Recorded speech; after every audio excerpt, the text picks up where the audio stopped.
This is Pitchdeckasia. My name's Graham Brown. We are heading into the world of finance today, joined by Barna Semsey. Barna, welcome. Good afternoon. It's a pleasure to be here. It's great to have you here. So I know you're not all the way from Hungary today. It's been a long journey, but originally from Hungary. And now, how long in Singapore? Well, I spent over 12 years in Singapore and Asia, so I'm quite familiar with the Asian markets by now. Yeah. You come from the world of finance, right? So you have worked a number of years in investment banking, and finance is your gig. You're now here trying to solve a problem in the world of finance. Maybe before we sort of dive into the pitch deck, we can talk about why you're here. Why are you on this journey? First of all, how long have you been a startup entrepreneur? And then also, how did all of this start? Well, I have been working as an investment banker, investment manager for a long time in big Wall Street firms. And first time when I had an idea of starting up something was in 2010. So just property markets freshly collapsing and a lot of opportunities that I saw in Singapore and elsewhere in the world. So I decided to create a new product, and I decided to venture into something that have never been done before. So I wanted to create the benchmark investing opportunity for residential property markets. And the trigger was that there were plenty of residential property price indices or house price inflation indices, but none of them were tradable or investable for ordinary people. And I started to think of that problem. So you've been thinking about it for a number of years. When did it actually become something that you thought, I've got to solve this problem? Well, right in 2010, I made an attempt to solve it. So I started to organize together sponsoring smaller financial institutions and pitch my idea. But that time I wasn't really ready as an entrepreneur. So I was still a corporate soldier, and I tried to build myself in the next job. Yeah. And it didn't really work out. I had some progress, and even though I had the resources to make it happen, but I lacked something. Yeah. The kind of entrepreneurial spirit that I thought I had, but I didn't. Yeah. With the hindsight now, I can look back and I feel, what were the problems then? And then almost like saving my struggle with that, I got a phone call from a major investment bank where everybody would want to work. So I took a job there and put on ice my idea for a couple of years. So you parked your idea. Yeah. When did it all start to happen? When the ball really started gathering momentum? So then I had a second attempt, which I started in 2013. And that time I was on the other extreme. So I built a team very quickly. I got funding, and I started to build an infrastructure. But I didn't have the clients, and I didn't have the natural traction of the business. And that time strategically was also very attractive, because in many of the markets already recovery started. But there were plenty of markets where recovery was still yet to start. And I've been looking at that time some of the major European cities where I could have started, and I started to put together the proposition. And eventually we didn't manage to get to the tipping point of starting the business. So then we folded the venture again. So you had a few attempts, and so let's talk about your current startup, so Squaresave. So how does this all come together? So then I said, okay, I sat down afterwards, and I've been doing some other ventures and some other businesses where I've been making my living, and then about a year and a half ago, I decided, it was not exactly a New Year's resolution, but very close to it. I give one more chance to myself in this, because I really believe in it. And looking back at all the problems and issues, and what were the points, and I bounced my idea to many of my professional friends, and gathered a lot of feedback. Especially, I love the feedback from the skeptics because they give you really valuable feedback. So you can, every time I spent time on improving my idea, improving my product, fixing the questionable or questioned parts, and then I started to build the infrastructure. So I started to build the foundations of the business about a year and a half ago. And it all came together, actually, the Squaresave branding and idea and the actual way of structuring it just about 3-4 months ago. Right. Okay. So it's quite new in that context. Is this something that you have personally dealt with or professionally dealt with? I know we were chatting off air. You said you wanted to share a little bit of the personal background where you've actually experienced this yourself, because I know you come from the world of finance. So you've been dealing with products and indices your whole life. Yet outside of that world as a consumer as well, what was the problem? What was the challenge that people like you were facing?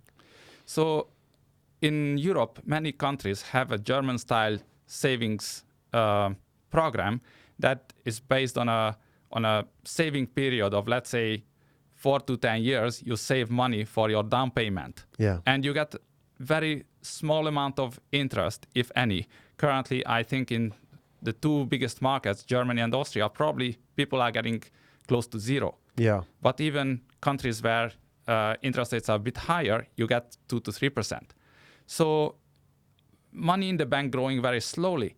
And then what you see is that when you try to buy a house or improve your house on the expenses, and I had this myself in Hungary. So when I started doing it, I had a vision that, like I will save for a couple of years and then I will buy a small apartment for investment. By the time my saving period was over, I could barely buy half of a small apartment. Yeah. So then you have a choice of either putting funds from somewhere else and topping up your down payment, or save a couple of more years until you trying to catch up with the market. Yeah, that's tough, isn't it? And if you do the maths on it, I'm just thinking, over 10 years, if you're saving over 10 years, if the property price grows 7% a year, it will double within 10 years. And that's not unrealistic in some markets, especially in a recovery, right? So if you're saving for a product which has effectively doubled in price in 10 years' time, you're almost like going backwards sometimes, right? But is this sort of the norm? Like in Europe, how does that work? I mean, is this what people have sort of grown up doing? Have people questions this sort of process of saving for down payments? Well, in Europe, in most countries now, even the legislation requires people to put down 10% or 20% minimum down payment. So before the crisis, one of the big lessons was that when people could buy with zero down, or in America still people can buy with 3% down. So that means that somebody else is taking a huge risk on your real estate. And if something happens to you, then you will default. And then if there is a crisis or a systemic downturn in the economy, then a lot of people will default, and that creates a big problem and a collapse of house prices, which will accelerate the whole down cycle. So if you look at this model, this has been around for about 100 years in Germany. And our parents and grandparents' generation were buying it. And it's so widespread that, for example, in Austria, more than 50% of the people have this kind of a saving program. So it's a very usual and very common thing to have it. Now, the problem is that the long-term trends show to a different direction. So when you look at what drives house prices, and let's just put aside demographics and put aside the financial policies that make credit available or affordable, then in an equilibrium economy, house prices are driven by purchasing power. So when people get a higher salary, typically they don't save more money. They are looking at a new apartment to move in. And I think this is quite universal. So it happens everywhere in the world. So that also means that demand is driven by the purchasing power of the salaries. And purchasing power of the salaries is defined by two things. One is economic growth, and the second is inflation. So the two together will define the nominal wages, and that will, through this mechanism, impact the house prices. On the other hand, when you save money in the bank, then your interest rate will be defined by the central bank rate, which is set to contain inflation, and the credit premium of the banks. So the better your bank is, the less premium you will get. So that means in a improving economy, in a developed economy with a solid, high quality banking system, your bank deposit will not yield too much. Yeah, you're lucky to get interest in the first place. In some places, you're paying negative interest, right? So that's not unrealistic these days, right? Yes, but typically governments wouldn't allow paying negative interest to the public. So negative interest happens to corporates typically. Okay, so what is the problem in all of this? What is the problem you're trying to solve? Because you're dealing with macro issues which are huge. The whole financial system, central banking, et cetera, where are you starting your spotlight? Where are you shining on? What are you trying to fix? So I'm trying to shift the focus from saving money and from the money-focused world to the problem of the person. So I want to buy an apartment of 600 square feet, for example. And if I want to buy a 600 square feet apartment in Singapore, I think the minimum down payment here also is 20%. So I have to get an equivalent of 120 square feet. So that is the starting point. And I'm trying to keep that focus. So focus on the square feet, focus on the amount of real estate that you want to buy, and then decide how much money you will need to make it happen. And that will change throughout the course. So if you start saving in square feet terms, then let's say you can save 2 square feet per month. So somebody with a relatively good salary or a young couple where there's 2 earners, then 1 square foot of private apartment in Singapore, just give or take 1,500 Singapore dollars. So then for 2 people, it's currently 3,000, which is, in a professional job you could possibly afford with less traveling, less partying, and this product could actually be meaningful in managing your savings. And you know that in 60 months, so 5 years, you will have enough money to make your down payment. Right. How could we help it? And just would like to highlight that this is a product in development, so it's not yet offered or available. We need to get all the regulatory work and licenses to be able to offer such product. But we are working on it, and this means that for the payments that you already made, we will index everything to the official property price index. And for the future payments, we will increase your payments whenever there's a new property price index value and it's higher, then we will increase your payments. When it's lower, we will reduce your payments. So every month, your investments will grow by a square foot, or in this case, 2 square feet. And this is how we plan to address the problem. Okay, so help me understand here. I will just rephrase what you're saying just so I can understand it better. And we'll jump into the pitch deck as well. That effectively the problem is that people are saving based on the money value of a property, and that obviously increases or decreases over time. Yet regardless of the money value, you need to have, let's say, for argument's sake, 20% down payment on that property. But that 20% could end up being 100,000, 500,000, depending on the price of the property and how it moves over 10 years. But what you're saying is let's anchor that deposit, that down payment, to the bricks and mortar itself. So if the property price outperforms the predicted growth, you just have to save more. Is that right? And if growth slows, you save less as a proportion of your sort of like trajectory to be on target to get 20%. Is that right, more or less? Yes, but whatever you already saved will be keeping the value to the index. Right. It's anchored to the bricks and mortar. Yes. Yeah. Okay, gotcha. One point here to make is that this is not a perfect hedge. It will not cover you perfectly. Just the same way, when you look at the inflation number, it will not exactly mirror your consumption pattern. So you will see that inflation published is 5%, but actually my cost went up by 10%, or some other people will see my cost went up only by 2%. Yeah, it's a fundamental problem, isn't it, with financial products aimed at retail investors, man on the street, for example, that not necessarily the returns, but the expectations of returns. I mean, pensions are a great example of this, isn't it? That people expect it to be a certain amount when they retire.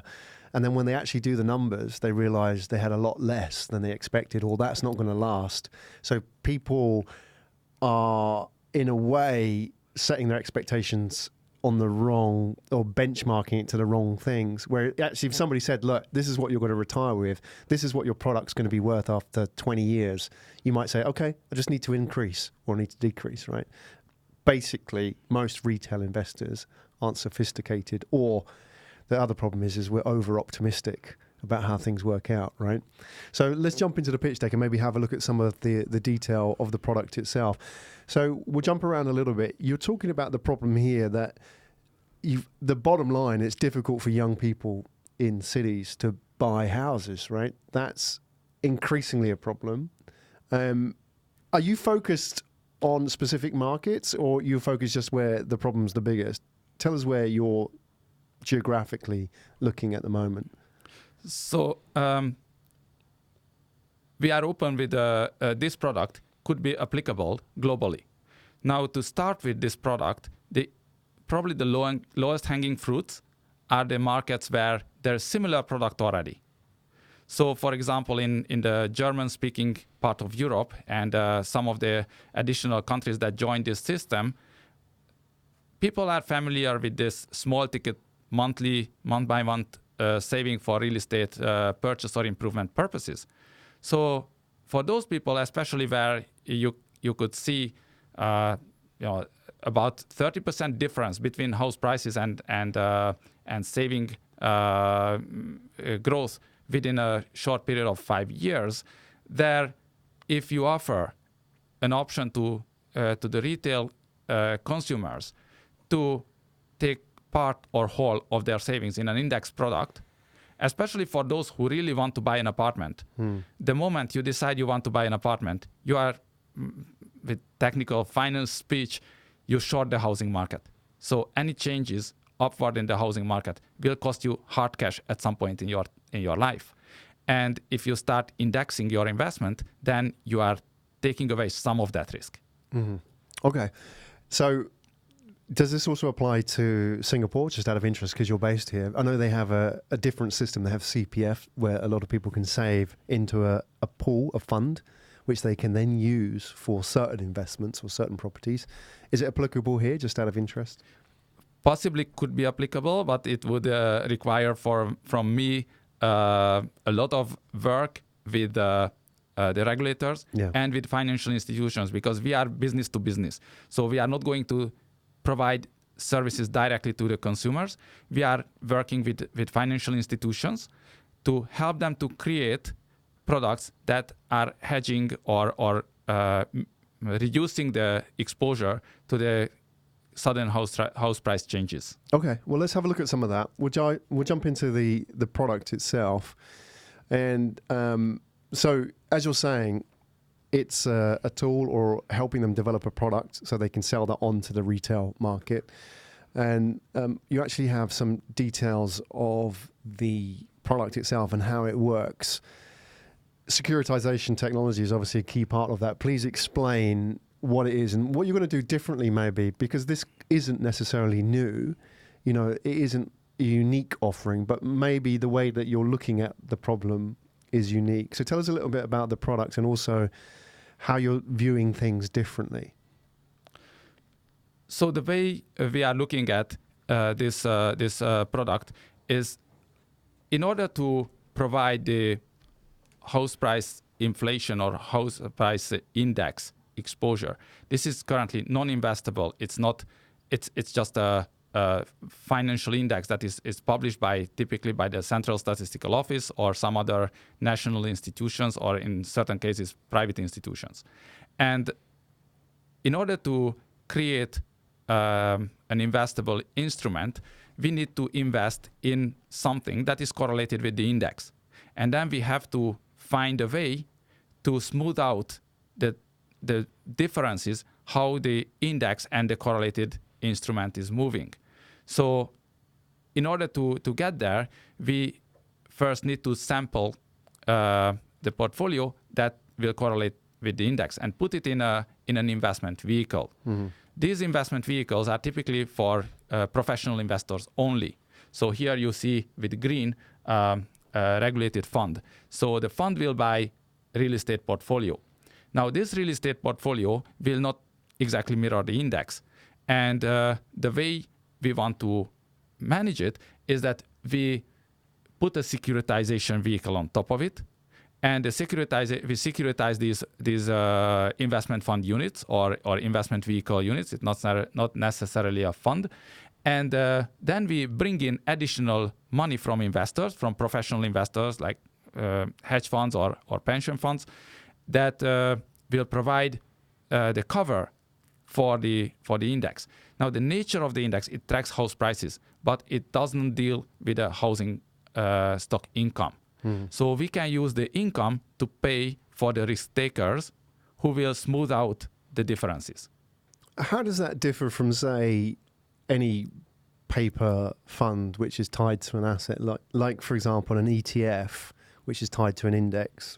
You know, how would that differ in that manner where people set up an investment vehicle to mirror an index? I'm not from that world, so you understand it better than anybody else. Is there a fundamental difference there? Like, say, for example, setting up an ETF for gold, tracking a gold price. They don't actually own any gold. I mean, with the paper, you don't own gold. You own effectively a part of an investment vehicle. Is it a similar setup here? How does it work? Yes, it is very similar.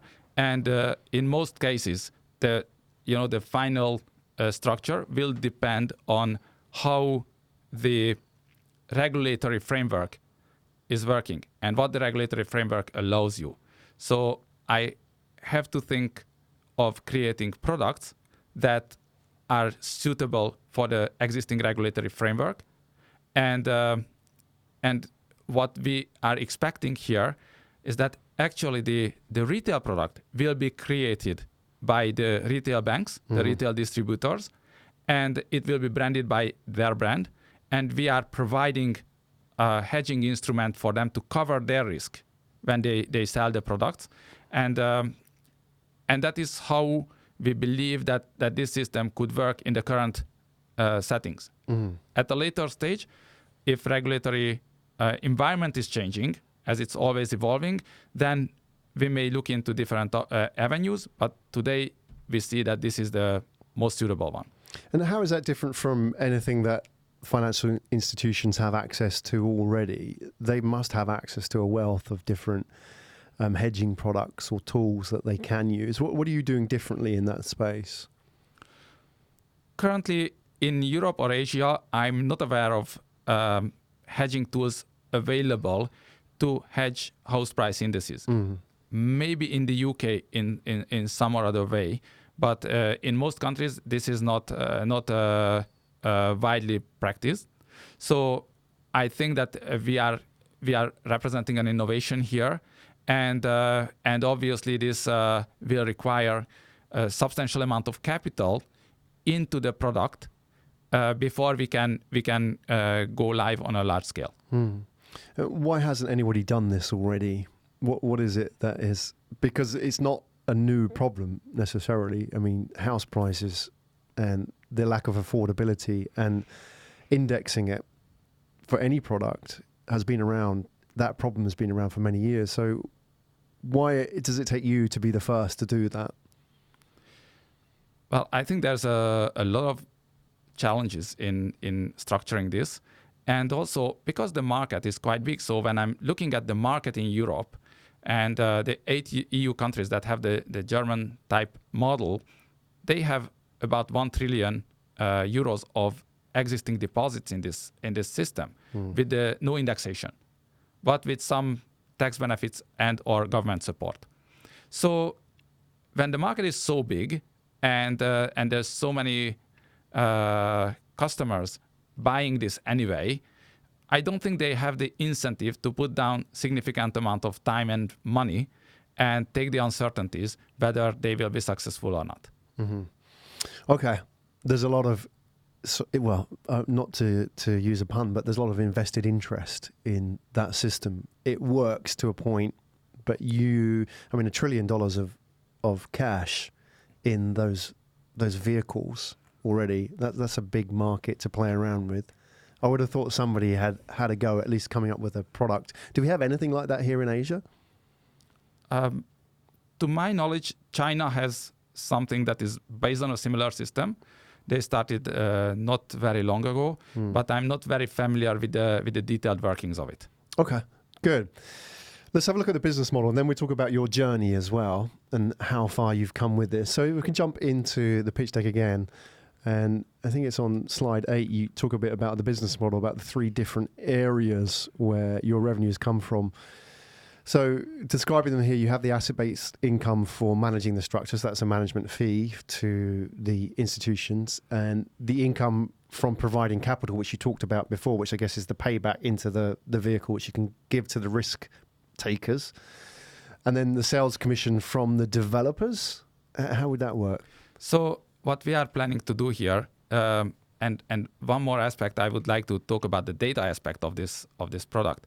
So here, once this system is live in a market, then people who are saving, they come in, they contract, and then we can ask them where would they want to buy. So that's an information that they can give us a district or a city or even a street level information. So they give us some sort of preferences. What is their dream home? And that one, given the saving period, is typically, let's say, 5 years. Then we know 5 years before where the market is heading, and we can ask them every year whether their preference is changed or there could be an interaction. And although this is not a perfect database, but it's a forward-looking database. So currently, if we look at the ecosystem around the housing market, the banks are estimating the demand for mortgage based on historical patterns. The developers are designing their future. They are land banking and deciding on starting developments based on historical patterns. So here, there is something more. We have forward-looking information. We have, from the future home buyers, we can map their preferences. And then we can use this to help the banks to plan their mortgage activities better and to help developers to land bank or to think about their future. When we do that, also in the last year of the savings, let's say you save for 5 years, and in the first month of the 5th year, we will ask the developers what do they have in stock and what is going to be ready within, let's say, 18 months of time frame in the various districts. So then when you have a saving with a preference of you want to buy in a certain part of the city, then we can showcase you this is what is going to be available, and we can negotiate with the developers certain discounts, because for them to sell in this avenue, they are directly advertising to the crowd who is interested in buying in that particular area. So they don't have to spend, like if you look at social media advertising and the effectiveness of a Facebook ad, what is the conversion ratio? Here, the conversion ratio will be in, double-digit percentages. Yeah. Very interesting. Developers face a real problem in the sense that their business is feast or famine, really. They either are doing very well or they're going out of business. So that's the problem, because they exist really at they front run the trend really in the property market. And like you say, it's done on historical data. So when they're land banking, when they're developing a new phase of apartment blocks, for example, and they release them in phases, they often are desperate for cash flow. That's why if you come along and say, we can get this sale ahead of time, 18 months ahead, they can get the cash flow, they can then fund the next phase of their development.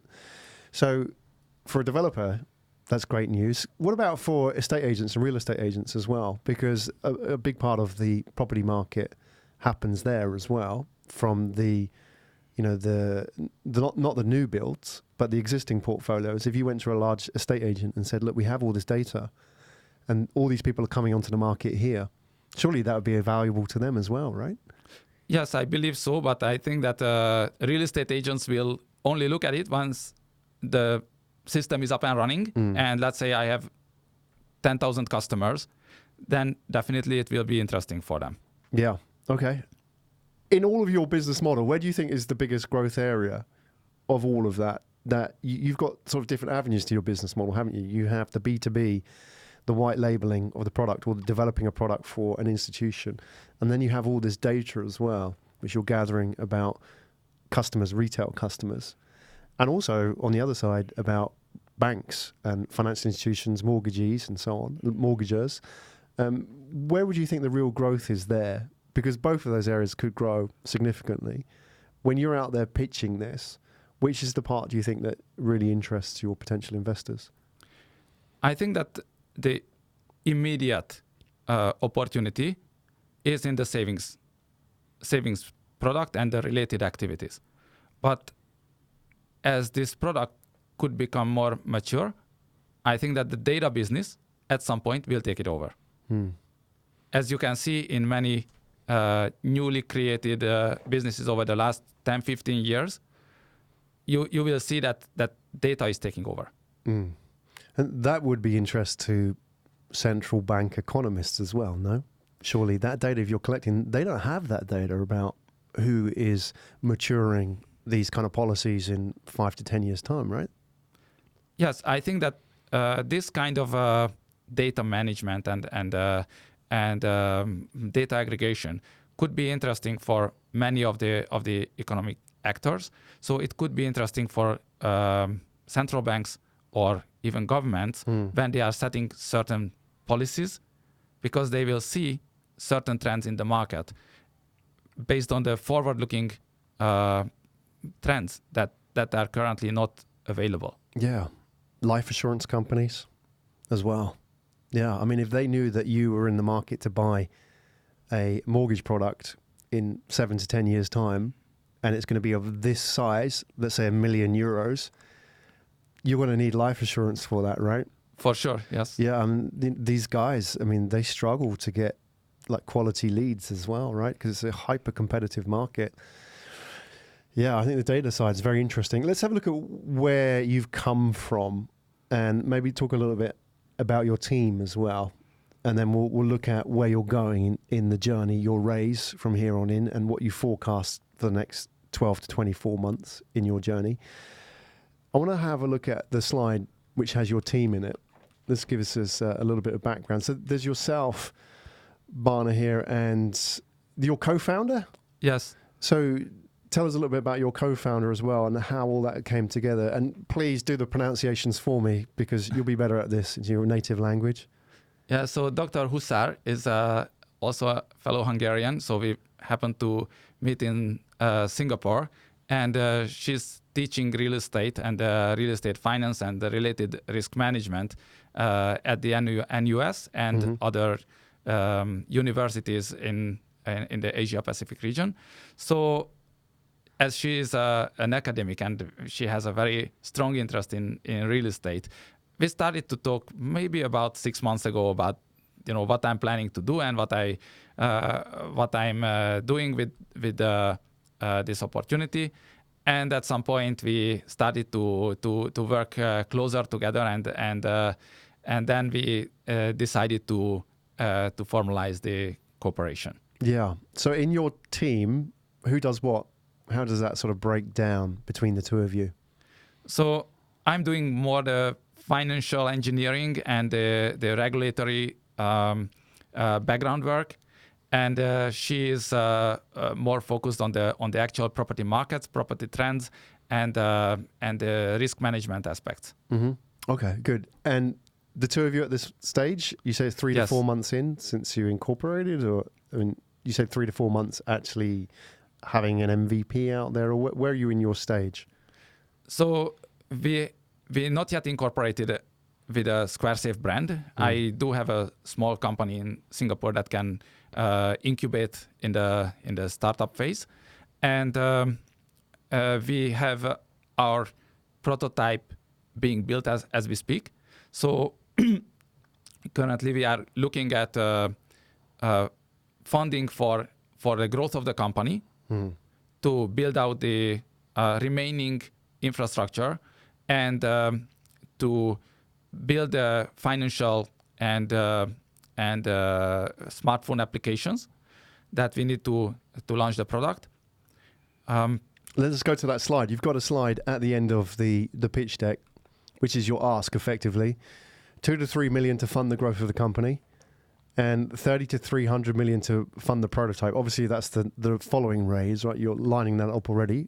This is coming hand in hand. Right. So the way it works, in order to put the certificate that is linked to the house price inflation in a certain market, we need to buy hedge. We need to securitize something. So I need to buy at least some real estate, and the less we buy initially, the more cushion I will need to commit in order to smooth out the differences. So once you have a portfolio of real estate that is the closer you get to statistical sampling of a representative sample, the less is the expected tracking error. In the beginning, it will be quite big. So even with a best selection, I have to create the reserves to allow for the changes. Right. Okay, so in that slide, obviously the second figure is for the assets in the fund. The first figure is for the company, for the Squaresave company itself, Yes. right? So how are you approaching the fundraising at the moment for both of these? Let's start with the 2 to 3 million euros. Who are you pitching to at the moment? Are you looking for institutional investors? Are there angels who will be involved in that round as well? Are you considering any sort of ticket sizes? What are your requirements?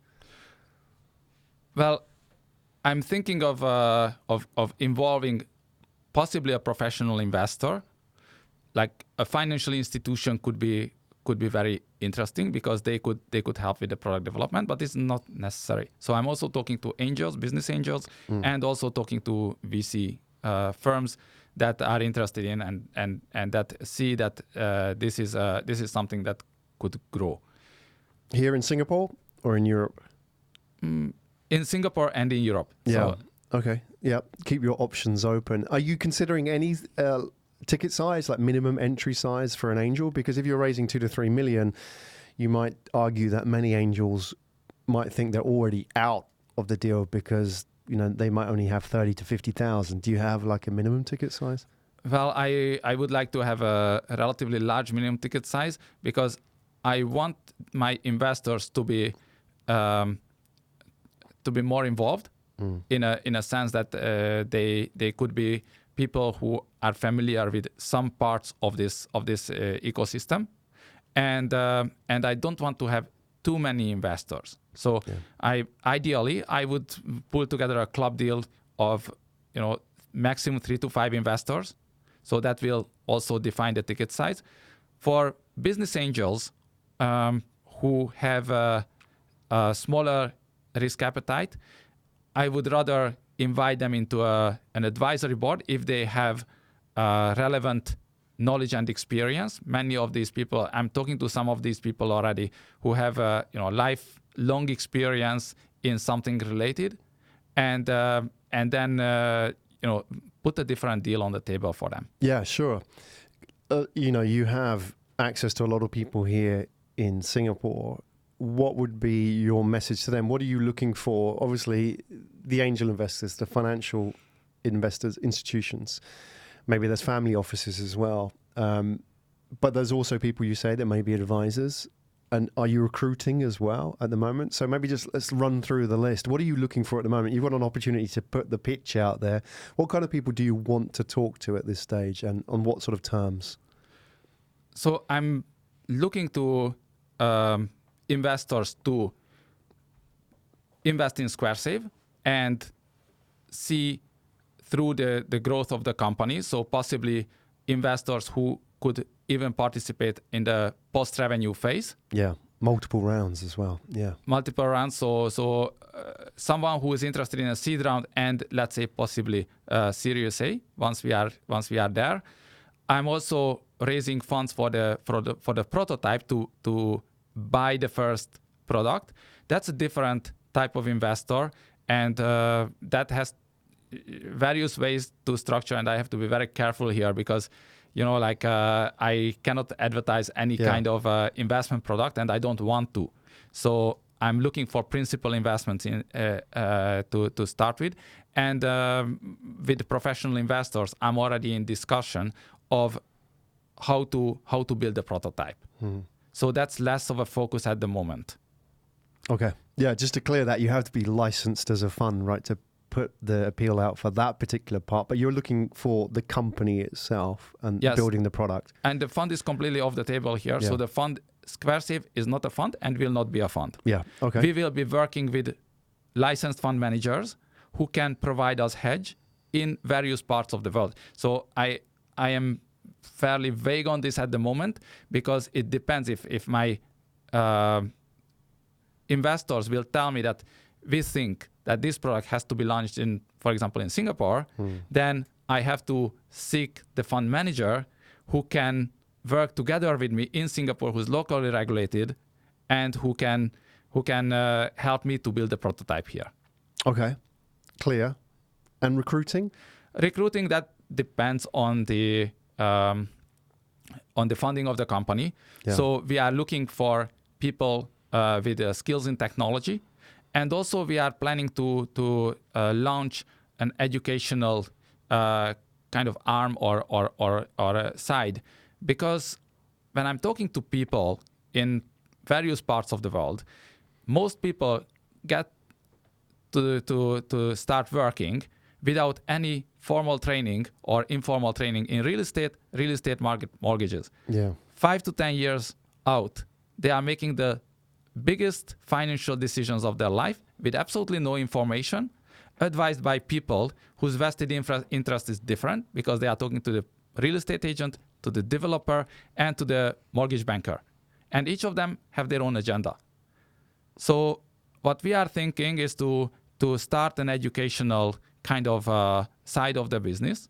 This will be aimed directly to the public, unlike our product. And we are not going to sell any products here. We just want to raise awareness of the various points that people should consider before they are buying real estate. Yeah, that is well needed, I think, in the market. Most people may have money in the bank, but very few know, for example, like the interest rate on their credit card. The financial education of the average person is quite low, I think.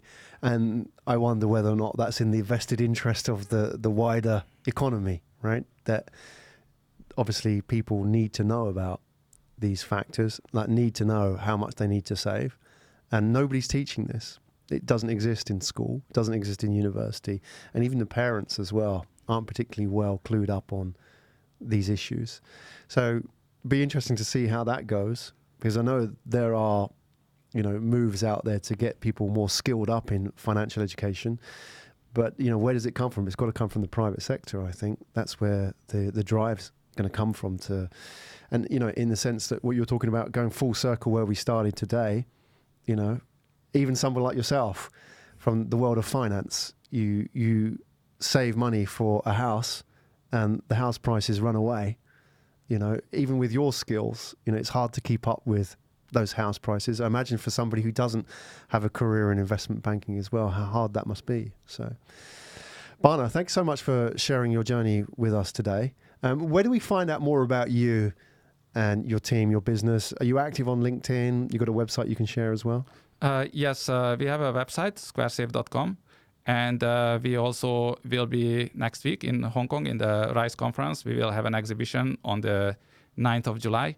So if somebody's there, you are welcome to visit our booth. Excellent. That is Barna Semsey, everybody from Squaresave. Thanks for sharing. Good luck in Hong Kong as well, and good luck on your ongoing journey. Thank you. Hi, Graham Brown from Pitchdeckasia. Pitchdeckasia, powered by... It's all about giving startup founders a voice. We are a show to help startup founders share their journey. So if you enjoy these stories, then why not subscribe to our YouTube channel?